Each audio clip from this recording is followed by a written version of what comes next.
for the culmination is when the protagonism collides with their antagonism. It's protagonist versus antagonist and what happens when the two of them lock horns. Now, to describe protagonism and antagonism, to describe any of this stuff, we're using very confrontational language, right? Conflict, antagonist, how do they collide, the trouble they face, which may be part of why, like so many of our stories as humans are just inherently violent. And that's fine if you want to write a story with violence, that's totally cool. I like violent stories as much as the next person.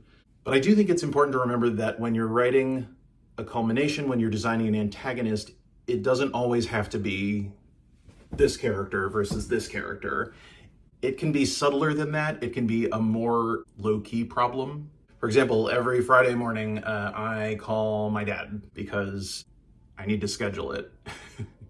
He and I don't get along great. We both try really hard. We're just never quite on the same wavelength. That doesn't quite work. So every Friday morning, I have this huge conflict with myself. I am my own antagonism. I have to build up the courage to call this guy, knowing that the conversation isn't going to work out, knowing that it's going to kind of shape the rest of my day, how well it goes or doesn't go. But he can only do mornings. He's a morning person, so it's just going to shape my Friday. And what are you going to do about it?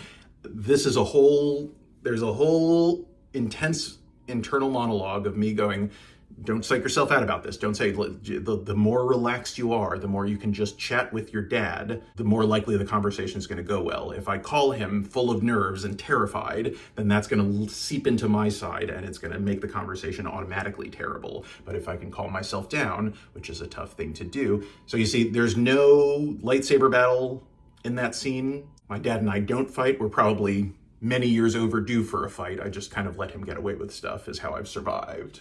Now, could I take that story and make it into a violent story? Could I tell a story with a son character who's kind of like me and a dad character who's kind of like my dad, and it winds up being a lightsaber battle? Absolutely. That would probably be kind of an interesting lightsaber battle. But you can span like the whole range of human conflict. It can be as overt as blowing up a planet and as internal as a character kind of struggling with like, what do I say next? What's the right thing to do in this situation? You get to decide the stakes. You're the writer. So the trick is to think about your protagonist and design the antagonism as a reaction to whatever they think is the most important thing in the world at that particular point in their life.